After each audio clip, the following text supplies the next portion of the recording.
I do remember that appointment really clearly. He said to me in French, "If you want your life back, take these." And he slid this prescription over the counter. It was the benzodiazepine. It was something called bromazepam, which I've since found out is so dangerous it's not prescribed in the US or the UK, but it was prescribed in France. Having just felt like the French doctors saved my life in recognizing what was going on with my lungs, I had no reason to distrust that this was anything unsafe, and so I began taking them then. I cannot remember at any point thinking, I'm so grateful that I have these, that this is a miracle drug. It may have helped in the initial stages, almost if you drink a few glasses of wine, it just sort of relaxes you a little bit. But apart from that, there was never any point that I felt that this was really saving me or helping me, to be honest. Hi, I'm Dr. Josef Witt-Doerring. It's my pleasure to be joined by Emma Hames today. She is going to be sharing a recovery story from a nasty protracted withdrawal injury from benzodiazepines that went on for several years.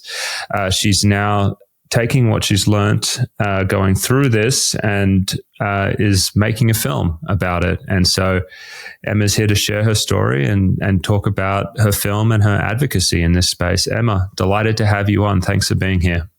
Thank you so much, Josef. I am so happy to be here. Thank you for the invitation. And yeah, looking forward to chatting. Great. I think a really good place to start is just to let the audience get to know you a little bit in respect to your story. And so walk us back to the beginning. How did you end up, how old were you and how did you end up on benzos? What was that story?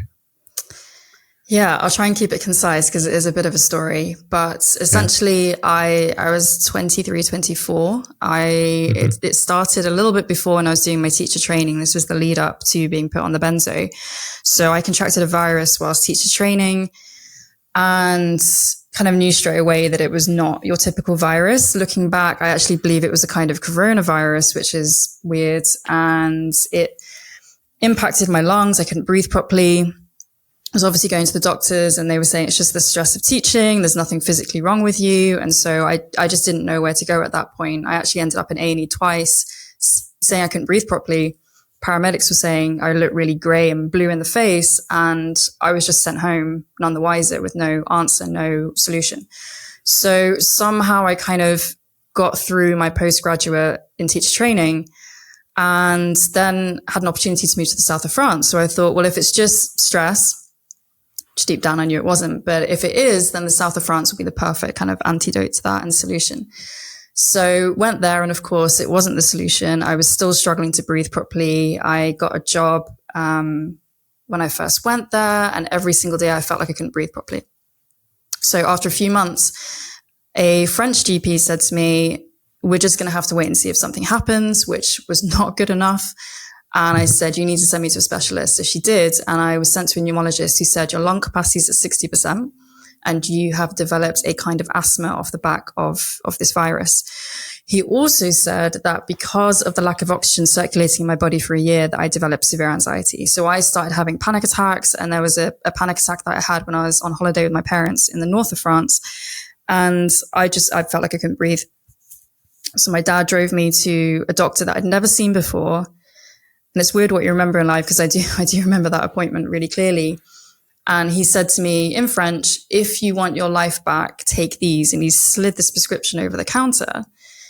And it was the benzodiazepine. It was something called bromazepam, which I've since found out is so dangerous it's not prescribed in the US or the UK, but it was prescribed in France. And of course, having just felt like the French doctors saved my life in recognizing what was going on with my lungs, I had no reason to distrust that this was anything unsafe. And so I began taking them then. Did it help? Honestly, someone asked me this recently as well. And I cannot remember at any point thinking, I'm so grateful that I have these, that this is a miracle drug. It may have helped in the initial stages of just, almost if you drink a few glasses of wine, it just sort of relaxes you a little bit. But apart from that, there was never any point that I felt that this was really saving me or helping me, to be honest. What's interesting about your story is, and you didn't share this, but I have asthma, so I know and I've grown out of it now, thankfully. But I mean, being short of breath and being breathless is really anxiety provoking. And so it was interesting that they said that was a distinct condition aside from just that lung condition you had, and maybe just treat the lung condition and see if the anxiety resolves. Did you get some inhaled steroids or some other type of medication to help you breathe? I, as a doctor, I'm just like, why do both? Is something that comes to mind. Yeah. It's a question I've asked myself since, now that I understand the full context of what's happened. Yeah, I was given 2 medications in adjacent to the benzo. So I was given an inhaler, steroid inhaler, Symbicort, I think, and Singulair, which I can't remember if they're the French kind of label names. So yeah, one was a pill, one was an inhaler that I took once or twice daily. And they were improving my lung capacity. So over time, my lung capacity went from 60% to as high as it can be.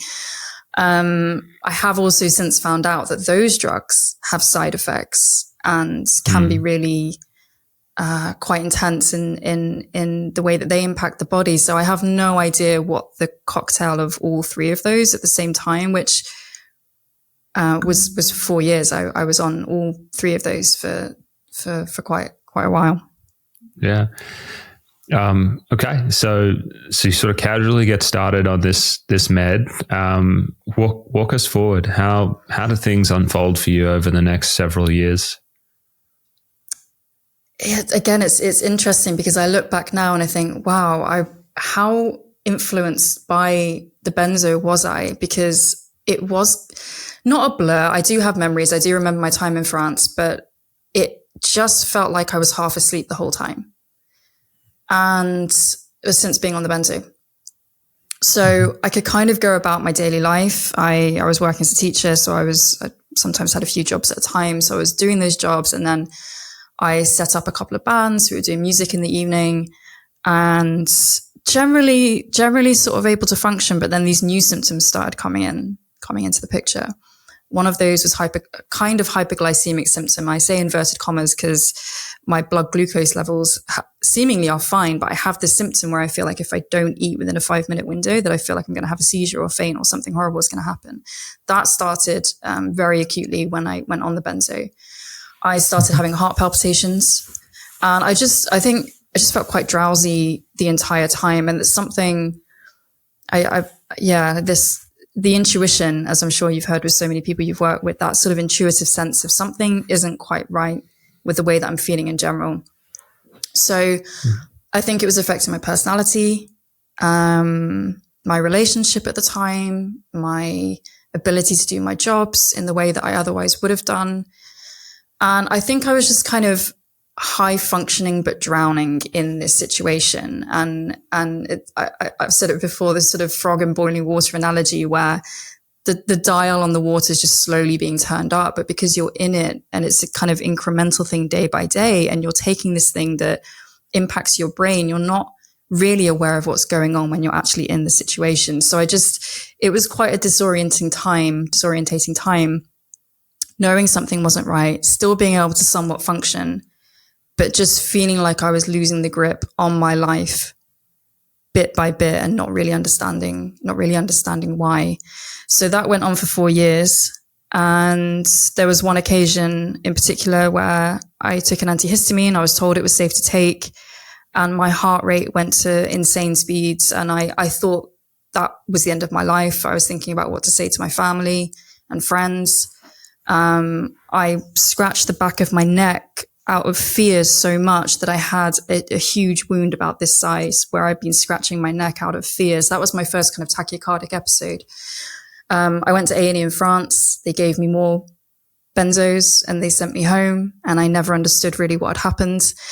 And at the 4-year mark, looking back, I think I was in tolerance withdrawal. So I was having all the classic withdrawal symptoms, but I was still taking the pill as prescribed. And at that point, something just wasn't sustainable. And in the middle of teaching, I remember one day in particular, my students were presenting their portfolio of work. And I was sat at the back of the class watching, and my heart was just, the way I've described it is like a washing machine where it sort of whirs up to its fastest speed. And so my heart was doing that. And I decided that I had to go and seek medical support. And I went to a cardiologist in France. He said, your heart's fine. I found the one English speaking doctor in the city. My French was sort of all right, but for medical purposes, I just thought, let's just go and speak to someone who I can converse in English with. And she said to me, nothing was physically wrong, and that we need to analyze my dreams to find out the psychological reason as to what's happening. So at that point, I kind of packed up shop, and I thought, I need to go back to the UK and find the answer to this, and then, think about what I'm going to do from that point onwards. And that's what I did. And I came back in 2016, first appointment. In the UK, the doctor said to me, you should have been on this for a week maximum. And then that's when the next chapter kind of begins. Yeah, that's interesting. My godfather's actually a psychiatrist in France. And that's funny because he's a psychoanalyst. He would have said the exact same thing if you went in to see him. And, a few things I want to touch on. Some people may not be familiar with benzo injuries watching this. So I want to talk just a touch on some of the things you said quickly. So the first thing you mentioned was that it was really hard for you to notice that how the drug was affecting you. And that is probably one of the most dangerous things that I see happen with psychiatric drugs. Most people, when they think side effects, they're like, if you're going to have a side effect on a drug, like, like I've got some diarrhea or I'm feeling more nauseous. And they think physical, but when you're on psychiatric medications, it's kind of affecting the organ that you use to perceive things, and so it doesn't know it's sick. And a lot of the times doctors will ask you when you come in on the meds, and they're like, "Oh, do you have any side effects?" And you just say, "Oh, someone might say no," but they haven't really tried to look for psychiatric side effects, because that's a much more complicated history there. And so I think people just kind of glaze over that. The other thing that you mentioned that was interesting was tolerance withdrawal. And I'll just touch on this quickly. So when someone's developing one of these neurological injuries on the benzos, one way that they get it is through a process called tolerance withdrawal. It's thought that you have these little this kind of progressive damage to the nervous system by going in and out of withdrawal kind of between the doses. And you start having things like the tachycardia, the fast heart rate that Emma was describing. And to be kind of crude a little bit here, it's a sign that your nervous system's about to shit itself pretty much. Like once you've developed tolerance withdrawal, like it's not good. And so I just, want to put that little post there as we kind of go into the next chapter of this whole thing, because you already have a compromised nervous system from what I'm hearing. So please go on. Yeah. No, thank you for explaining that. And I do remember feeling drowsy is what I felt when I went on the benzos, to the point where I asked to come off them. I said to the French doctors, I don't like this. Can you take me off them? And they said, no, you need to be on it. And so, you're 23, 24, you're living in a foreign country, or even if you're not, we're just all taught to trust in our professionals, as should be the case.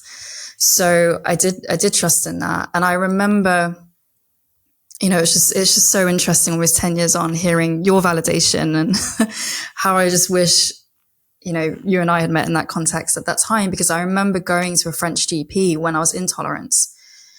And I said to her, last night I was having drinks with friends, having a meal, and I had to go and lie down in my friend's bed because my heart was racing so fast and I thought I was going to die. That is not normal. This has never happened to me before. I used to play football, fairly fit and athletic. This is not normal for me. This is not normal for anybody without explanation. It's not normal for me.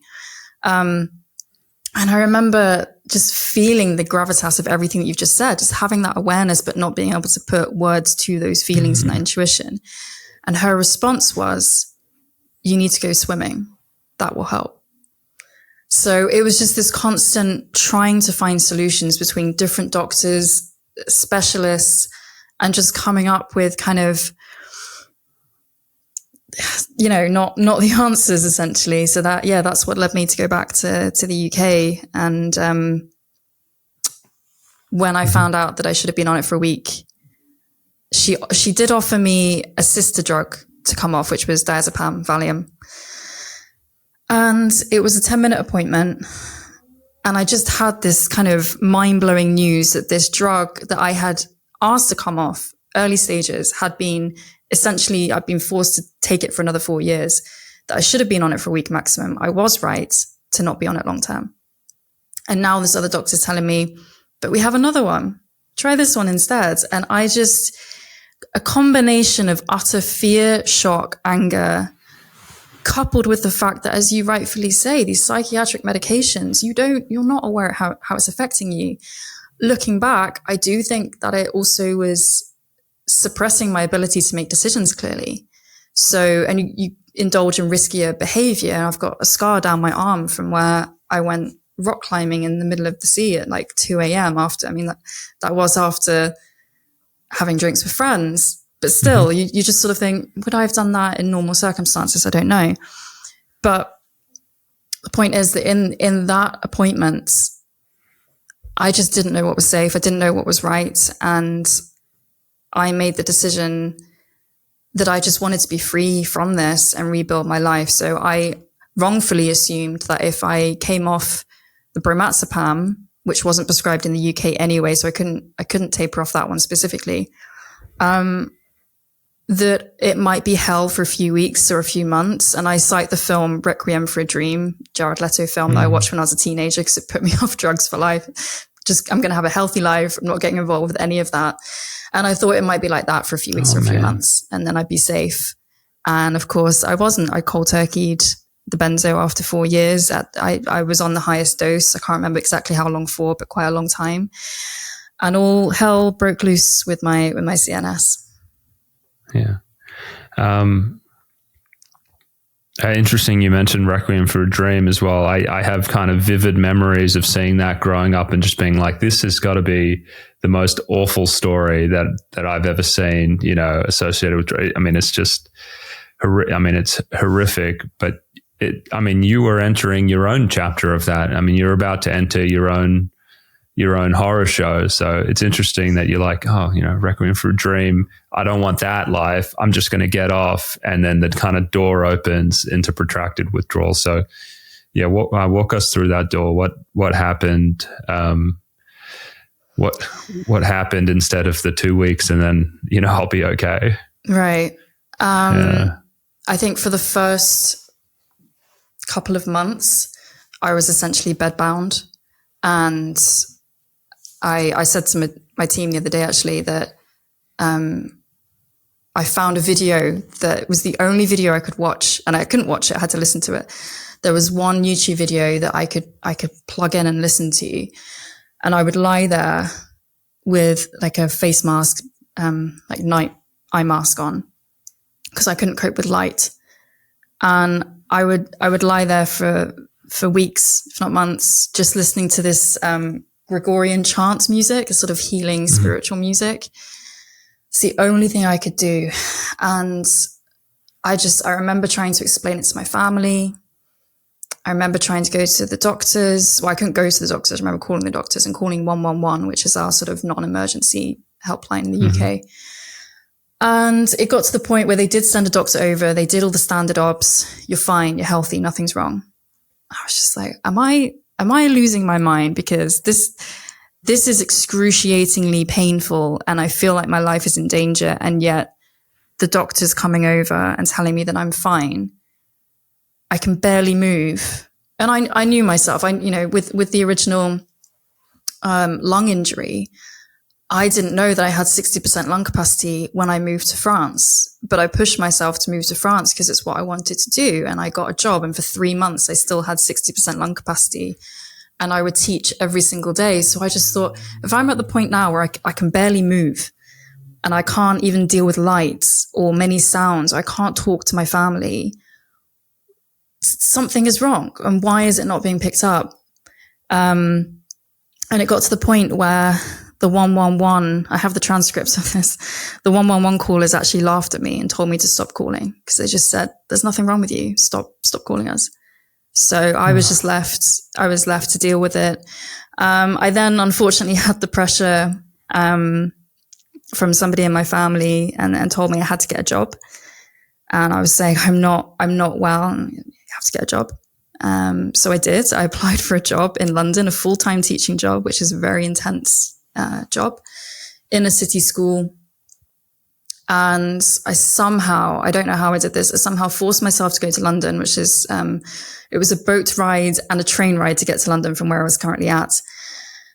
And I got the job that day. And I had 2 weeks before I started. It was January 2017. So it was straight after the Christmas holidays. And I don't know, looking back, I do not know how I did it. I couldn't tell you. And I did that job for 6 weeks. I found out that I had the most challenging class in the school. The teacher that I was supposed to take over from had quit that day because they were such a demanding class, throwing chairs around, swearing at each other, 10, 11-year-olds. So the stress and the intensity on my nervous system was just through the roof, and I needed caffeine and I needed sugar. And of course, that was just completely compounding the situation. I did that job for 6 weeks. In the space of a couple of weeks, my cat died, my grandfather died, I got a virus. And I think the combination of all of that, and I went out for drinks with somebody, I had a couple of beers. That was the moment that I knew something had snapped in my body. Something had I said, I'm really sorry, I've got to go home. I went home that day. How far after coming off the meds was this day? Was this like a couple of months, 6 months? 3 months, about 3 months. 3 months, okay, yeah. Yeah, so it was in between sort of having this recovery time at home, getting the job. Yeah. And then, it's like the original injury was there, but then pushing myself so much resulted in this, this extra layer of injury, out of survival necessity, really. Yeah. And so that's, again, as someone who speaks to people with these protracted withdrawal injuries every single day, there's something really, and this is why they're so hard to diagnose, honestly, because they do this little dip, like for the people where it hits them after they come off the med, there may be this sort of eye of the storm, or like calm before the storm kicks in for it's 2 to 6 months. Sometimes people they're not great, but they're okay, and then the bottom absolutely falls out at about, month 2 or month 6. And then it goes to a whole nother level. And that's really confusing for the person because they think that they've mostly recovered from the benzo. And it's also really confusing for the docs, but that seems to be the pattern of what happens with these things. So, I imagine where this is going, but yeah. So talk to us what happened after that. After you left the bar and you had those 2 drinks, what was the next chapter like? Well, firstly, just thank you so much for what you've just said, because that's the first time I've ever heard that. It's the first time I've had that validation. After the bar, the morning after, I could not. I just remember waking up and my heart was, again, the pounding, just terrifying. You just feel like you're having a heart attack. And I was so determined not to lose this job that I just had for 6 weeks, that I forced myself to walk to the primary school that I was working at, which luckily was I somehow managed to get accommodation 10 minutes from my school in London. So I walked to the job. And I remember standing at the front of the class in the morning and my heart was still racing. And I looked at my teaching assistants and I just said, you guys need to take over. Something's wrong. I'm really sorry. And I walked out of the class. I went to the staff room. My head teacher came and we sat down. I said, there's something really wrong. I need an ambulance. And she wouldn't let me call an ambulance because she didn't want to scare the parents that were bringing their children in still. So I had to walk back home. I called an ambulance. The ambulance arrived. My heart rate was 180 BPM. And they told me it was a priority 1 call out. So this was kind of my first ambulance call out since the episode in France. So the anxiety was obviously compounding the situation. So the ambulance came. Yes, it's not a fun experience to be in the back of an ambulance, not knowing what's going on with you. And somehow along the way to the hospital, my heart started to calm down by itself. We got to hospital. They ran my obs. Again, everything was fine. Everything, your blood tests and ECGs and all of that, everything came up as air quote normal. So I was sent home, and that repeated. It was a cycle. So I took time off work, tried to find the answer. Initially, the doctors in London were saying that I had a vitamin D deficiency. So that was the official lines. I had to go back to my head teacher and say, I've got vitamin D deficiency. I'm really sorry. Try and fix it. I'll be back soon. And of course, it didn't quite play out like that. And I had to leave my job. I was in a few weeks, I think they gave me. And yeah, I said, I'm not getting better. I don't know what this is, but it's something serious. And I had an incredible landlord who just said to me, I'm really sorry you're going through this. Feel free to just stay there a bit longer if you need to. Because I couldn't pay rent. I'd lost my job, couldn't pay rent, London prices. So that was a massive lifeline. And then eventually my family came and picked me up, and I stayed with them at various different times throughout the years of recovery that then ensued. And for the initial couple of months, the doctors were telling me it might take a year to find out what was wrong with me. A year came and went. I saw numerous doctors around the country, and every single one of them said, it's anxiety. I had actually been told with the original virus in the UK before I was put on the benzo that I had chronic fatigue syndrome, or ME. So that was still on my file. So they put it down to that. They said it's under that umbrella. Anyway, long story short, it took 2 years to get the answer, and it was my 35th ambulance crew. Each time I'd had an ambulance sent out for tachycardia. Each time my heart calmed down by itself. Each time I asked the paramedics, what do I do here? Do I keep calling you? Do I not keep calling you? And they gave me a kind of parameter to follow, which was if your heart rate's above 120 BPM upon rest for more than 20 minutes, call an ambulance. So I followed that rule. I actually probably had over 100 tachycardic episodes, and sometimes I just didn't bother calling the ambulance. Other times I did, and sometimes I was taken into hospital. So it's the 35th ambulance crew that came out, and they came out one morning where I'd woken up and the room had started caving in on itself. And I fell to the ground. And my dad was there at the time. And I just said to him, you need to call an ambulance. And they came over, and they were the first medical professionals that sat down with me for more than 10 minutes. It actually took 2 hours to go through all my symptoms, all the history of everything that had happened, from medication I was on as a teenager to the virus to all of this. And one of them said to me, I think it was the medication you were put on in France. It's something called a benzodiazepine. And I said, what's a benzo? What's that?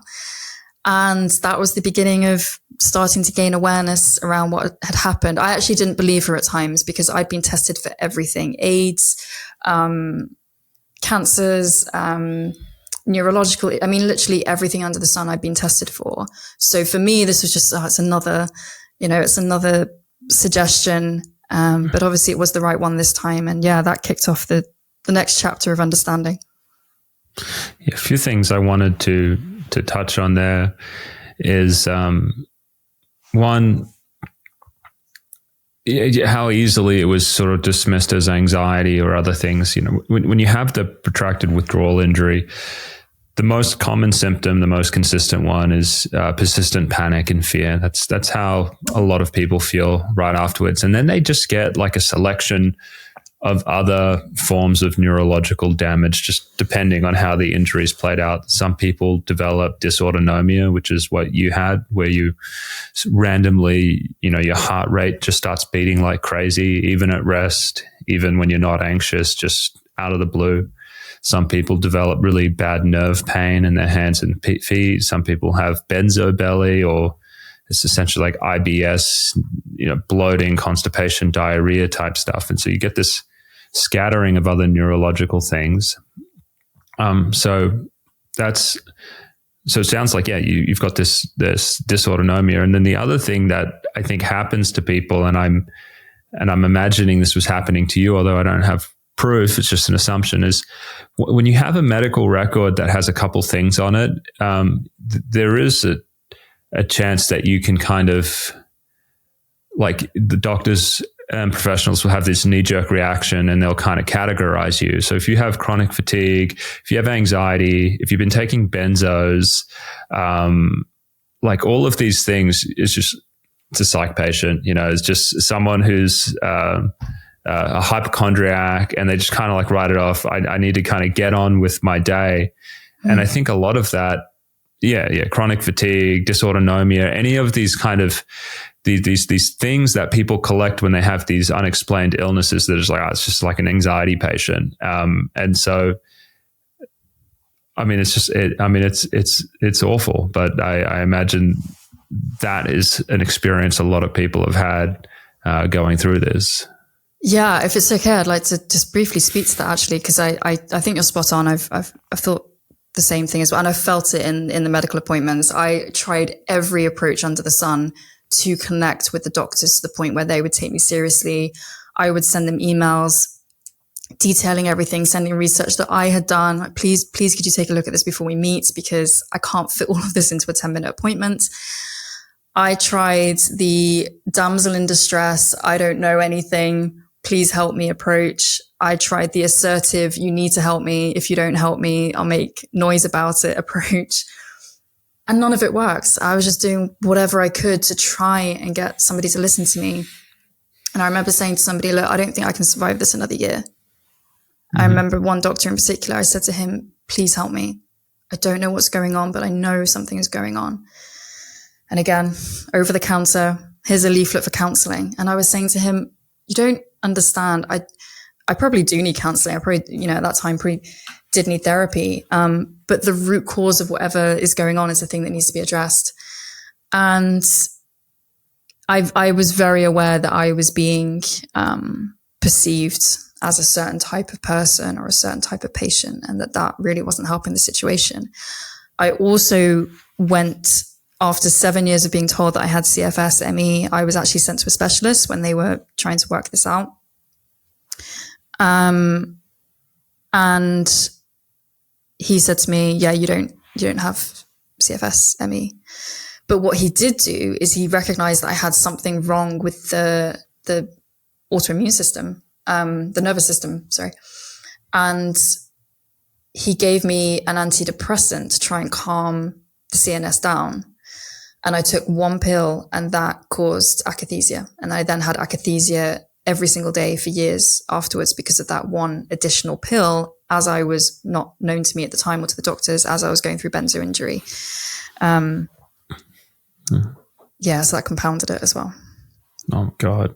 Well, so take us forward to the next chapter. You hear this thing, benzodiazepine, you're skeptical, seems like it could be another rabbit hole, but somehow it gains traction. How did things go from there? Yeah, I think the first thing that I did is I went on social media and I just started hashtagging benzodiazepines and started researching it. And then I realized that I started to realize the scale, and it just blew my mind how my story was not the only story and I wasn't the only person that this was happening to, and that it was international and just affecting everybody and anybody. So from there, I went to a new GP, and she was brilliant, very validating. I told her what the paramedic had said, and this doctor said to me, I'm so sorry, we've poisoned you, but now there's nothing we can do about it. And then she retired. And where do you go from there? What do you do? And so that's where I turned to the internet and was trying to get into forums, benzo buddies, the support groups that were there, people that were also recovering from this, trying to find stories of people that had recovered. How did they do it? I had to become my own researcher as well as doctor, self-therapist, etc. So that began that part of the chapter. And that was 2019 that I met those paramedics. And yeah, I've just been continuing on that path ever since. Somewhere along the way, the idea for the film came up. And so I've been sort of doing that alongside my recovery, and just, I think, really trying to channel all of the emotions from everything that's happened, and the recognition of how many people this is happening to, and how many people are still at risk of being put on these medications and will in, next month, next week, next year, 5 years, like how many people may still be put on this medication and not know what they're walking into either. So yeah, it's just been a cycle of trying to educate myself, and a lot of trial and errors. I'm sure you've seen with people that you've worked with. No one person is the same. No brain is the same. No nervous system is the same. No lifestyle is the same. So it's very trial and error, which can be very painful at times. I still have had a lot of symptoms. Yeah. I want to just hit on the recovery portion of this before we go and talk really about the motivations for the film. Tell me, what was the day like for you when you were at your absolute worst? If you were to kind of think about the symptoms that you were having, what was that like? Hell, pure unadulterated hell in every sense of the word. It's so hard to describe. Mentally, it's like being transported to a different planet, or sometimes I describe it like the upside down in Stranger Things, where everything sort of looks familiar, but it's completely different, and it's threatening and terrifying. It's like being tortured. Your central nervous system controls so many different aspects of your body and your mind, that for that to kind of be in this frazzled, to put it lightly, state affects every single part of you, every cell. I would have, I still do have this to some degree, all my, it's like a fizzing inside your body, so that all your muscles are kind of hyperexcited. There's this hyperexcited state where it's really hard to feel calm. So that was very, very intense in the worst stages. I was struggling to have a shower or a bath because my heart rate would go sky high. It's like my body couldn't cope with any heat, even cold, even the smell of washing up liquid.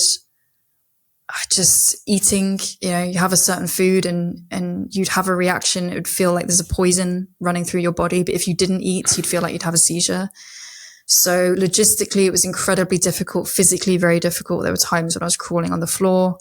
There were times when, I'd go to get something out of the fridge, and the room would look like it's starting to cave in on itself, and I'd fall to the floor. Terrifying. And very, very lonely, very isolating as well, because everyone's just getting on with their life around you and no one's helping you. No one knows what to do. So, yeah. How many years into this did things start to resolve? When did you start to turn a corner and things kind of started to trend upwards? Past couple of years, mostly the past year. So even a year and a half ago, I couldn't walk outside the flat for more than 5 minutes. And I was trying to I was working with a personal trainer at the time, and we do remote sessions. So I was trying to sort of rebuild strength in my body and train my body to function normally again. So we do remote sessions. And then one day she said, "Do you want to try going for a walk somewhere?" And we did that, but it was really scary. And, it would just feel like my brain couldn't handle any stimuli. It's such an abstract concept to explain, but it would feel like the brain would squeeze in on itself, and you just had to get back to kind of your shelter and your safety, which I guess is kind of the injured stress response part of your body flaring up and having this reaction. But I just kept trying to push through with that and retrain the brain and body to be outside again. And hey, there's nothing to fear. We can calm this down. So I think slowly that began to help, but it's been incredibly nonlinear. I also didn't get the COVID vaccine. So I got COVID in January last year, ended up with a kind of long COVID that brought back a lot of the symptoms. I had COVID at least 3 times last year, went to hospital a couple of times. I wasn't admitted, but it flared up the central nervous system again to the point where I took myself to A&E. And it's just, I would say it's this very, very non-linear, gradual. You can see improvements over the long term, but it's so strange in the way that the recovery happens, and you can have what you think is a good week, and then you're in bed the next week. So it's very non-linear, but progress has happened in the macro. Are you at the stage where you're able to do everything for yourself now, whether it's grocery shop, cook, kind of, I guess, would you say you're fully independent now, even if you are having symptoms? I have had to be the whole way, to be honest. I've occasionally lived with people. There was some help at some times, but for the most part, I've had to force myself to cook. I've got mostly sort of home deliveries along the way, just to make that side of it easier. Going into a supermarket was my number 2 pinnacle fear to cope with, which I can now do, but for the best part of 6-7 years I couldn't do that. Sure. So, actually, tell us about that. What was it specifically about the supermarket that was terrifying? I'm a massive country bumpkin. I grew up in the countryside, so I as a young kid I had anxiety about cities and towns, and I didn't like crowds of people. So I think it stems somewhat from that. I had when I was in London. I lived in central London, and there was one episode where I went to one of our supermarkets, and I had this caving in sensation. Mm-hmm. So I think there was that muscle memory of that, the bright lights, the sounds, the sense of kind of being exposed. It was just something that for some reason was one of the biggest challenges that I had. This is going to sound like a layup of a question, but I can't think of a better way to ask it. When you were in hell, this is sort of like a 2-part question. Really, really suffering from this. Did you feel things like, I'm never going to make it, I'm not going to get better, this is going to be forever, this is permanent? Did you have those thoughts? Yeah, I did, because I think when you've been trying to recover from something for so long, and when you've got a doctor telling you we've poisoned you, but there's nothing we can do about it, it's hard not to let your mind go to that place. And also I'd had doctors say to me, various different stages, we can't help you. Or before I knew it was the Benzo injury, they would say, you're just going to have to accept that you're never going to know, and that this is your life from now on. So I had people actively telling me that I needed to accept that I wasn't going to get better, and that I was going to be bedbound, housebound for potentially the rest of my life. From where you are now, kind of at this stage of healing, if you could go back and teleport back there when you were in hell and talk to yourself, what would you tell yourself who was in that stage? That's a great question. I would tell myself, without sounding egotistical, matter-of-factly, you're right. And you were right. Your intuition was spot on. You knew something was wrong. You knew something serious was wrong. You knew you shouldn't have been on those drugs. And from this place now, I would also tell myself, you were right that you can heal, and that you will heal, and that you will get better, and that life is worth fighting for. And that the dreams that you have and the visions of what life can be, they're there for a reason, and they are attainable. And it might be a long journey, and it might be a non-linear journey. But it's your journey, and no one can walk that path for you, and no one can tell you that you can't walk that path. So yeah, you were right. It's probably the thing that I would say, and not to listen to anyone that says otherwise. I talk to so many people, I guess, in my clinical practice that are in this place, and it's hard to, and I mean, you can understand this, when you're that low, it feels like you're never going to get better. So I just wanted to hear you say that, as being someone on the other side, how you would talk to your injured self. Because how many years has it been since you were hurt now? 8. 8 years. That's a long time. Yeah, it's a long time. So obviously this is a lot more, I mean, the pain is a part of, why this was such an impactful thing in your life. But I'm imagining to go and make a film about this, it probably means more than that. And so I guess it's my way of segueing into this question, which is, what did this cost you personally? What was the impact on your life of going through this, aside from just the physical pain? You could take this in any direction. It could be financial, it could be career, it could be relationships, or something I haven't mentioned. What was the cost of going through this? Almost everything. Yeah. Almost everything. Yeah, everything that you said. Career, finances, relationships. I think one of the things that I struggled with most was the relationships myself as well. I've sort of always had to be fairly independent, but always wanted to be independent as well. And to lose that sense of self-reliance and that sense of sovereignty and freedom, freedom in every sense of the word, but the freedom that you have when you feel you can rely on yourself and that you can take care of yourself. And that's partly why I became a teacher, because I wanted that security, that I could have the freedom to live wherever and know that I had the credentials to be able to support myself wherever I was. So to lose that, and your sense of self, your sense of identity. As I say, I used to do sports and always had high ambitions for what I wanted to achieve in my life. So to not be able to pursue those, you have this battle with your own sense of identity and who you are. The very strange silver lining, and I say this tentatively because at no point do I ever want to romanticize this situation and this injury, because it's horrific. And as we both know, people have lost and are losing their lives because of this. For me, one of the silver linings that came through this was that kind of ego death that happens allows you to rebuild from ground zero.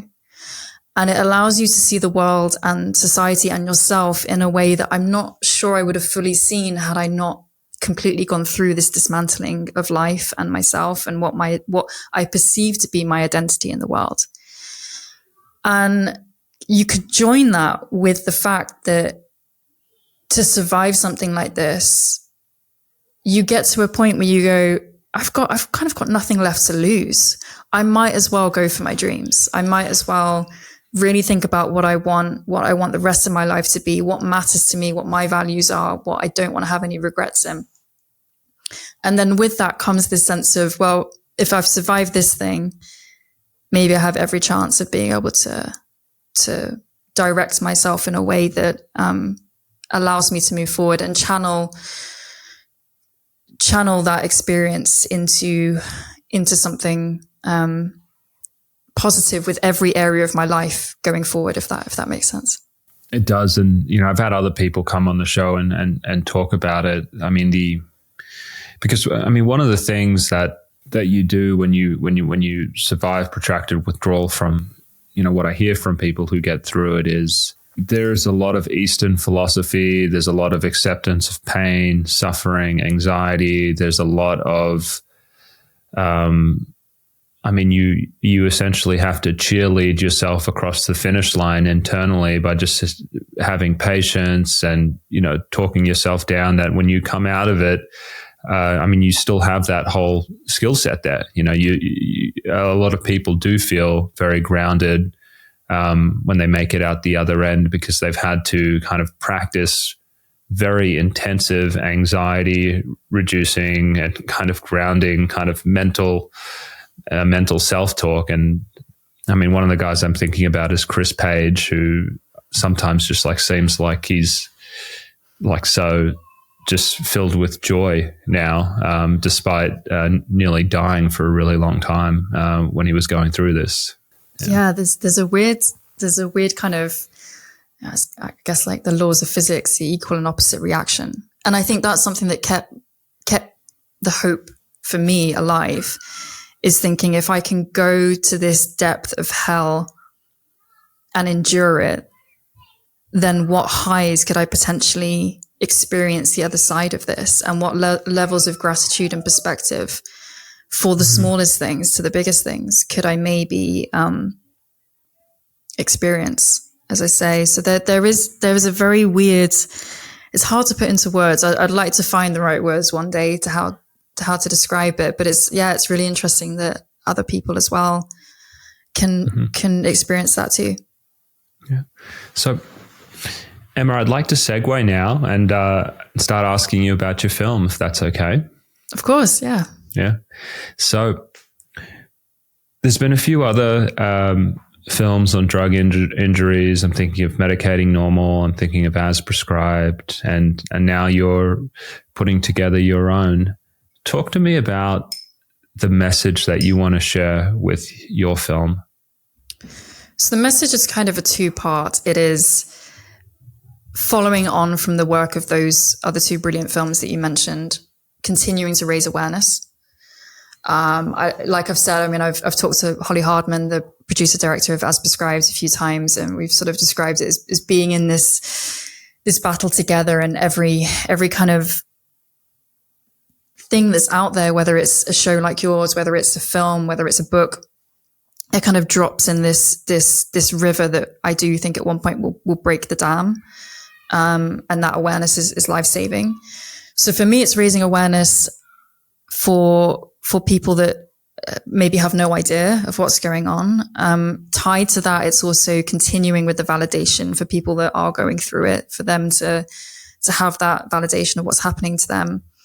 And then ultimately, it's a film of hopefully hope that healing can happen, and that you can go through something extremely severe like this. You can have a severe injury and you can rebuild your life the other side of it, and you can heal. And that's kind of the fight that threads through the film. Mm-hmm. Great. Share anything you'd like about the film. What do you think would be interesting for the audience to know? What are you excited about it? There are so many aspects that I'm excited about. I'm excited to be able to creatively convey what this is like, because words are very powerful, but I think the nature of film, I mean, we mentioned Requiem for a Dream. These things stay with you. This form of storytelling is such a visceral way for people to connect with an issue or a story, and for the audience to kind of be in that protagonist seat of what they're going through. So I'm excited, if that's the right way of saying it, to be able to represent what those of us that have gone through this go through, using creative media and being able to, as accurately as possible, really show what that's like. I'm excited to be able to find truth as much as I can.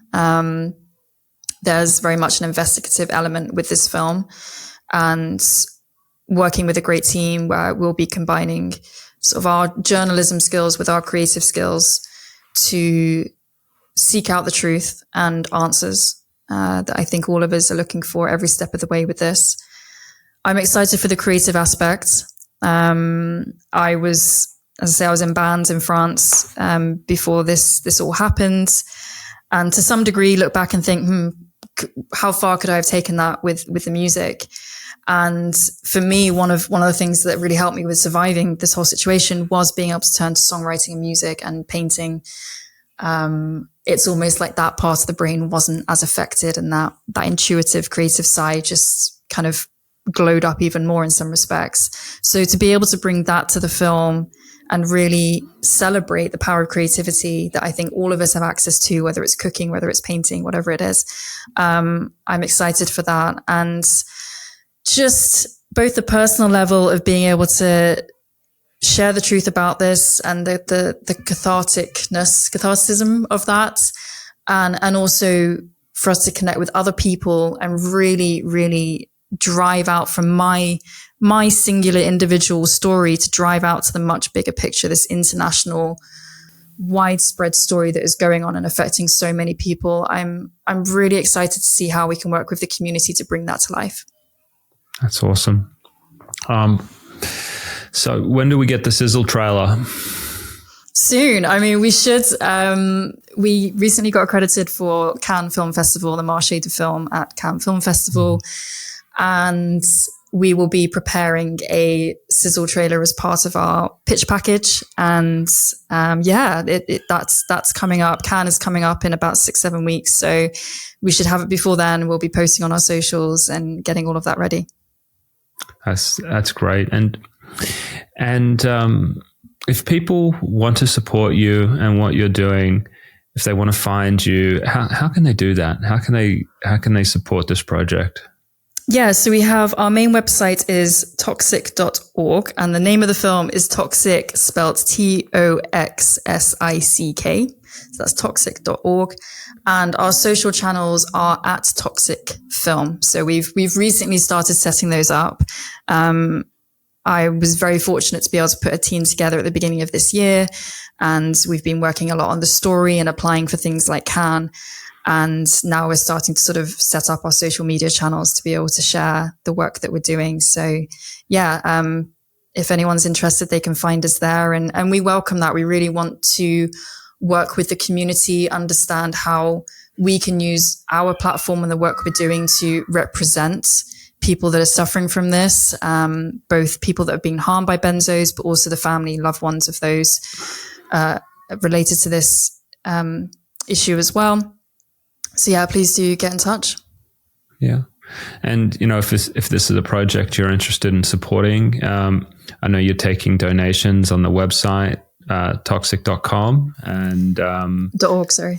.org. Yep. Perfect. And so if you're someone who wants to contribute to that river, which is a beautiful analogy, where it's multiple little drops and little streams kind of hopefully contributing to a big river, that's a great way to do it. So wonderful.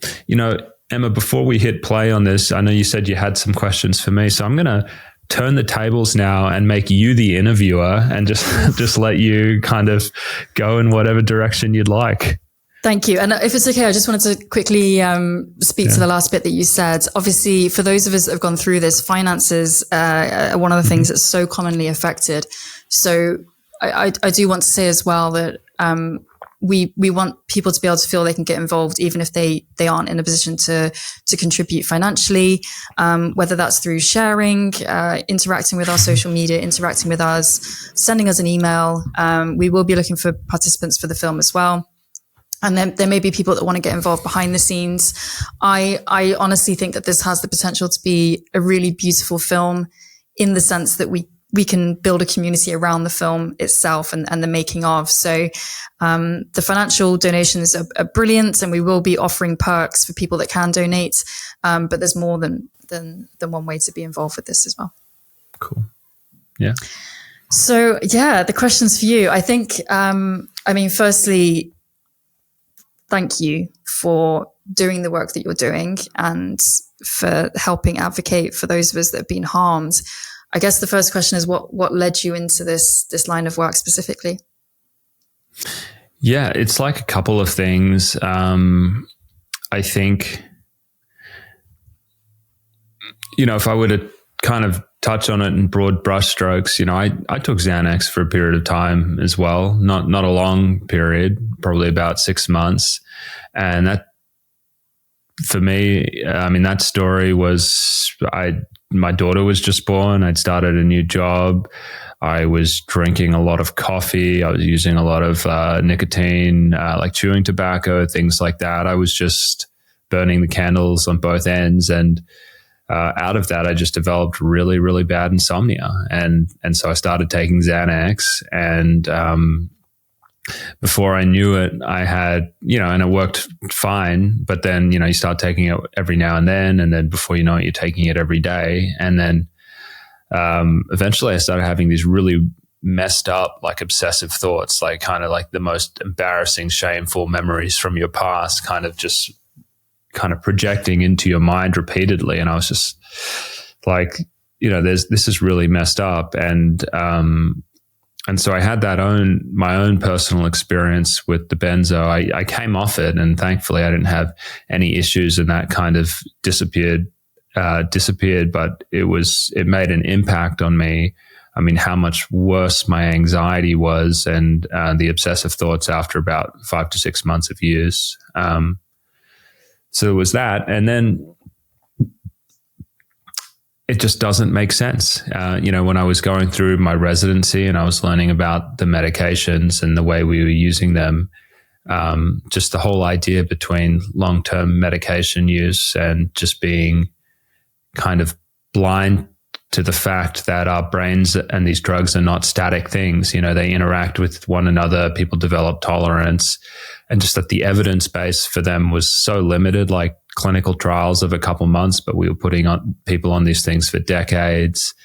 I noticed that we weren't really trying to address the root cause of mental health conditions. We were seeing people really quickly. We weren't assessing for drug-induced worsening.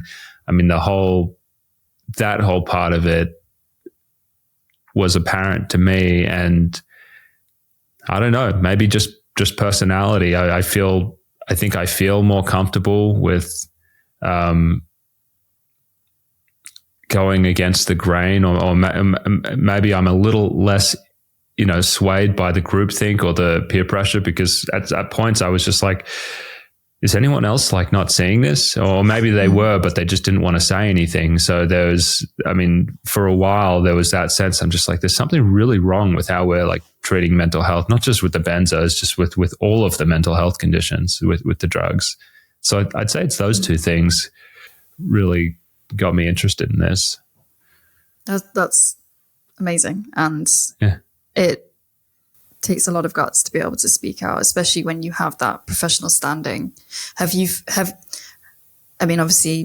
it's maybe a tricky question to answer, but has there been a lot of pushback? And if there has been, how do you respond to, say the professionals that maybe think that these are patients that are over exaggerating and that there's not really an issue, and doubt the severity of what's actually going on? I know there's, the kind of worst place for this is Twitter. I mean, I think that's where the most banter takes place between kind of opposing parties.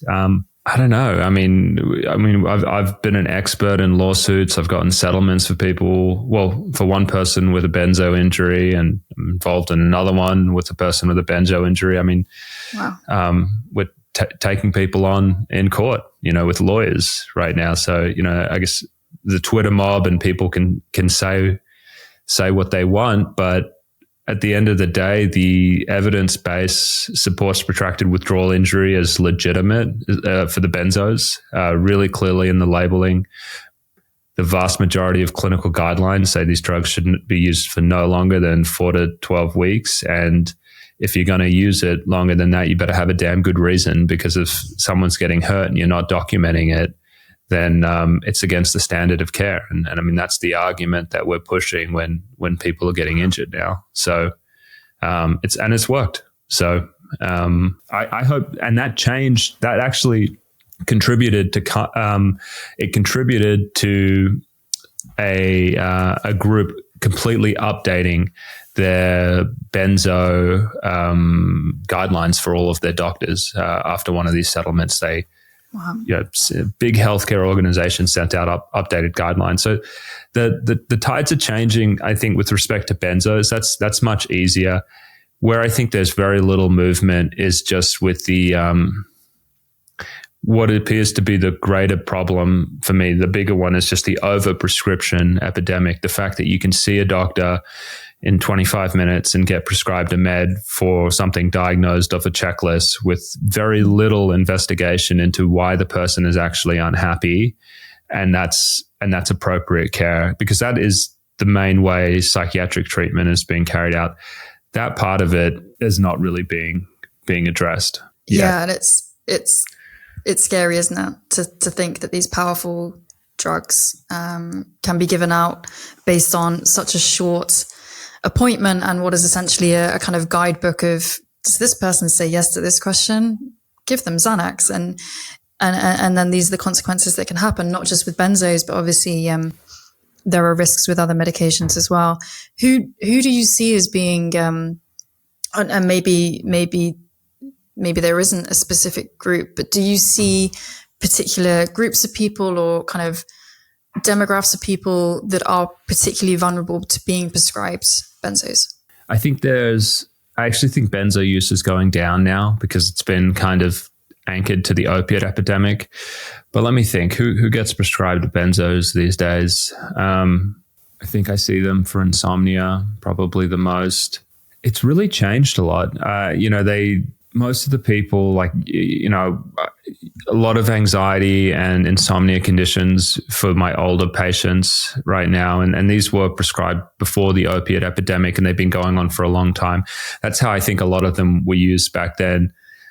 Most of this kind of worried, they'd call them worried well type of individuals, like mostly doing okay, but some anxiety and insomnia, and they've just been on Klonopin for 20 years, just keep it going. That's changed now. And so who's at risk? There's obviously the people with the anxiety and the insomnia problems, but also we have a couple conditions, and I'm treating people now for protracted withdrawal injuries with these. IBS is one of them, where they've been getting them. I've also seen them. I've got a couple people right now injured from essential tremor treatment as well. So there's a few like non-psychiatric things where people are getting harmed from them. Yeah. Wow. Yeah. And it's, it's great if benzo prescriptions are going down. I guess my last question would be around any words of advice or observations that you've made around healing for those that have been injured in previous years. And are there patterns you've noticed in people that are making good progress with their recovery? And obviously everybody's individual. But yeah, I just wondered if you could speak to the healing element at all. The pattern is that everyone is healing, and that it can be really slow going. And sometimes we have people where within a month they're substantially better and it persists. And we have people like yourself who kind of zigzag up and down, and it's hard to tell. But then when you step back and look at a 12-month period of time, in general, you're better at the end of that 12 months. I see that as well. So most people seem to be pretty good after about, within like 20 months. And then the next chunk of people by about 5 years. And it's rarer that I'm seeing people with injuries 5 years or longer, but I do know they're there. But the main pattern, I would say, is they all get better. I've heard some things anecdotally. I know Chris Page had mentioned that right before he started to heal, he kind of became really tired, and he was just like, it was like my body kind of collapsed and I was finally able to sleep and relax and rest. And then he just did that for a whole year. And then he said at the end of that, he started to get better. I don't know if that's a pattern that holds for other people coming through this, but you hear little things. I'd say the main one is just that people are just always trending towards recovery.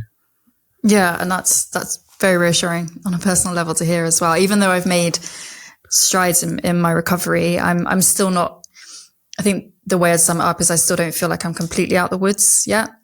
So that's really good to hear. And I've heard that too, actually, that I've read accounts and I've heard from people who have said that right before they feel a real uptick in healing that they can have, or even the moment where they feel like they've fully 100% recovered, that they go through almost like an acute stage of injury again, where it's hell and they can barely move. And I mean, this is what's so, I can't think of the right words, just so enigmatic with this recovery is there's the kind of paradox of when you're feeling your worst, it's actually when the brain is obviously trying to heal itself, and you get all these symptoms, and it can be really hard to navigate that because you feel like you're getting worse and worse and worse. And there's, for most humans, if you're feeling rubbish, it's because something air quote bad is happening to you. But in this situation, actually, when you're needing to